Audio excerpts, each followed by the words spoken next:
Halo, selamat datang kembali di channel United Identity, channel untuk para fans Manchester United yang selalu berpikir logis juga sistematis. Jadi gue sebenarnya kan tujuannya channel ini kan pernah gue bahas supaya tidak ada pembiasan gitu ya. Bias itu kan artinya seseorang itu kalau lo googling gitu ya, percaya sesuatu yang sebenarnya belum tentu benar, tapi lo percaya, lo terbawa gitu suasananya. Jadi gue mau buat episode ini untuk tujuannya nanti melihat bahwa khususnya nih masalah transfer pemain tuh banyak sekali berita-berita yang simpang siur lah, yang kadang-kadang bikin garu-garu kepala juga gitu loh. Ini kok semua pemain dihubungkan dengan Manchester United. Jadi gue ada baca satu artikel gitu ya.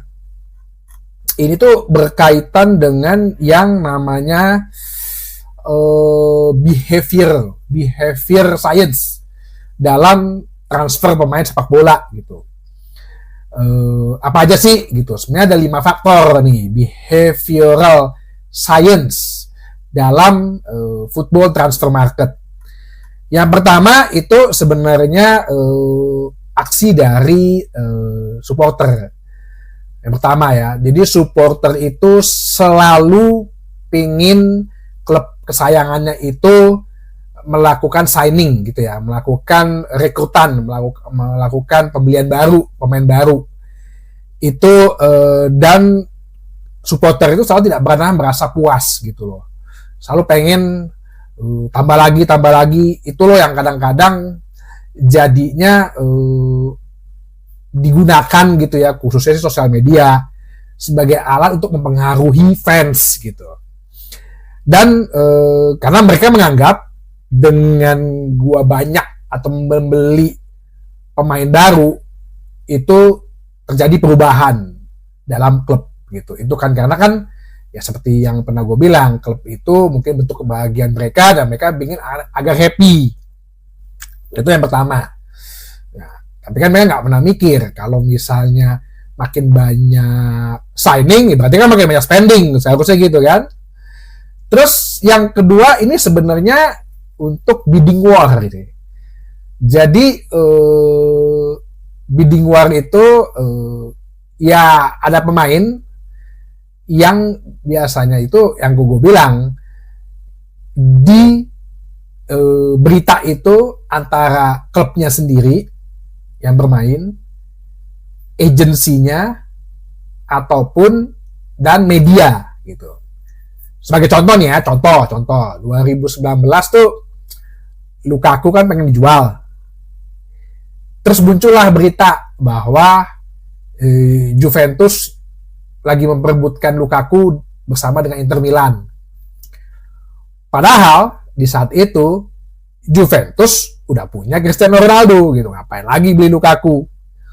Yang sebenarnya itu cuma deal-dealan dalam arti supaya Inter mengokekan transfer tersebut dengan harga yang sesuai gitu loh. Jadi supaya dianggap, weh Juventus mau ngambil loh, jadi beli nggak nih? Nah, kayak gitu tuh. Terus yang kedua bisa jadi ini permainan scouting, tim scouting gitu. Jadi scouting ini kan namanya juga orang kerja ya. Kalau namanya orang kerja itu kan pasti mau kelihatan laporannya atau kinerjanya beres. Nah itu bisa aja adalah permainan scouting dengan para media ataupun sosial media gitu.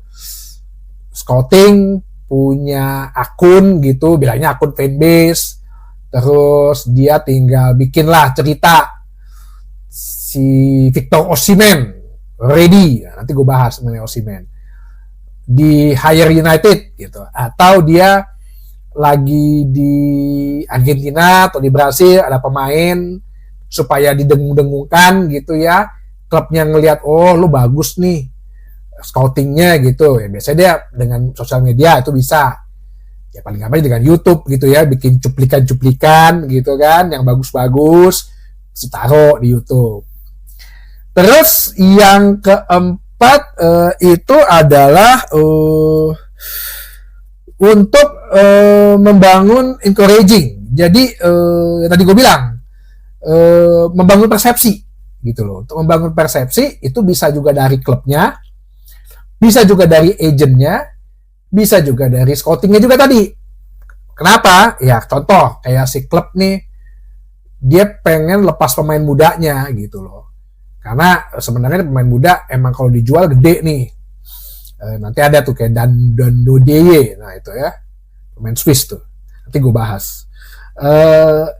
Itu dengung-dengungkan, dibikinlah TikToknya, YouTube-nya gitu kan, klip-klipnya dia waktu lawan Jerman kemarin. Nah itu sebenarnya untuk membangun persepsi gitu loh, persepsi segala sesuatu dari pemain ini adalah positif, nggak ada negatifnya. Nah, ini juga salah satu behaviornya. Terus yang satu lagi adalah yang terakhir, ini permasalahan price, harga. Bagaimana dengan ambience yang banyak setelah dia put di sosial media, penontonnya reaksinya besar, bisa mainin harga.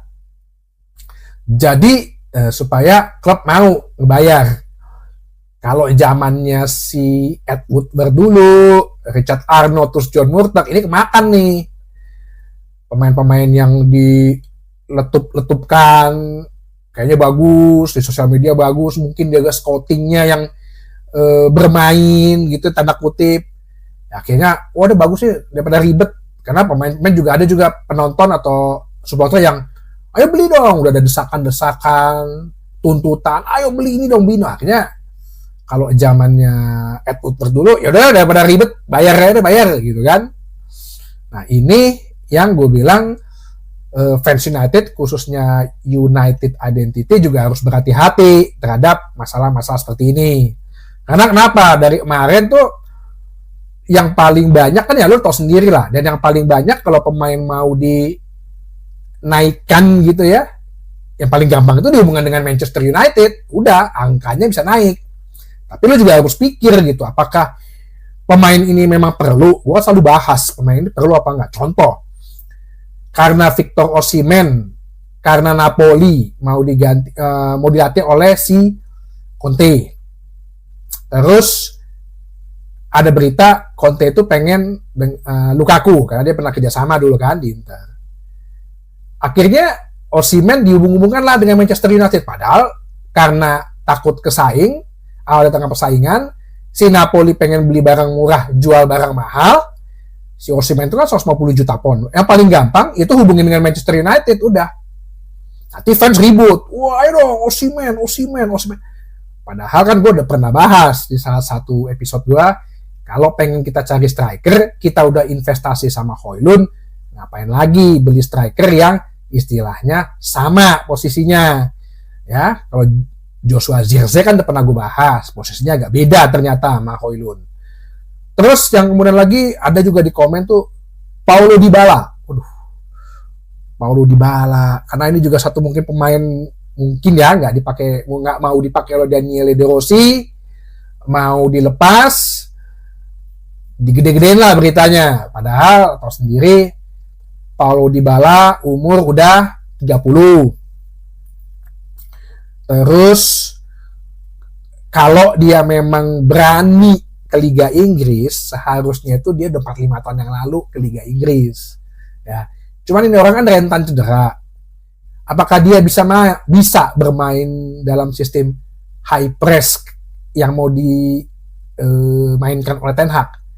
Ya, gue sih nggak yakin gitu loh. Kalau dia ke Liga Spanyol yang lebih agak liberal ya, atau dia ke Belanda yang nggak begitu fisikal, itu mungkin bisa aja. Tapi kalau udah umur 30, terus Ineos ngelihat dia bisa dibeli, dengan gaji mungkin di atas 200.000, ya untuk apa gitu loh. Udah ada Bruno Fernandes nomor 10 di situ, udah ada Mason Mount gitu.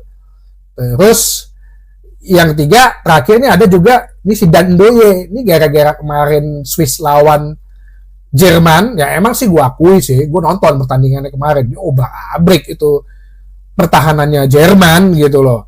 Sindoye ini lari sana, lari sini, weh. Udah kayak tikus gimana gitu kan. Nah ini kan biasanya agent udah ditelepon nih oleh beberapa klub nih. Itu Sindoye gimana di Bologna gitu. Itu pasti ada agent di message, di WhatsApp gitu ya. Itu kan industrinya networkingnya begitu tuh. Pihak scouting biasanya nanyain ke agent gitu. Nah biasanya agent tuh udah langsung gede-gedein tuh, oh ini mau dibeli Manchester United gitu loh. Padahal kalau lihat posisi dia sayap kanan. Kalau ngeliat skill kemampuan belum tentu juga dia lebih bagus dibanding Anthony atau Amad Diallo. Ya, bisa jadi malah lebih bagus Amad Diallo gitu loh. Nah ini yang gue bilang di episode ini, segala transfer mungkin tidak akan selalu gue bahas gitu loh. Karena nama-nama itu kalau gue searching, gue riset, ya ini sebetulnya bisa aja dugaan gue permainan agent, permainan scouting, permainan dari klub itu sendiri juga. Ya, jadi semakin logis dan sistematis, semakin sering menonton United Identity, sehingga kita semua menjadi fans United yang selalu berpikir logis dan selalu sistematis. Oke, sampai jumpa lagi di bahasan berikutnya. Terima kasih.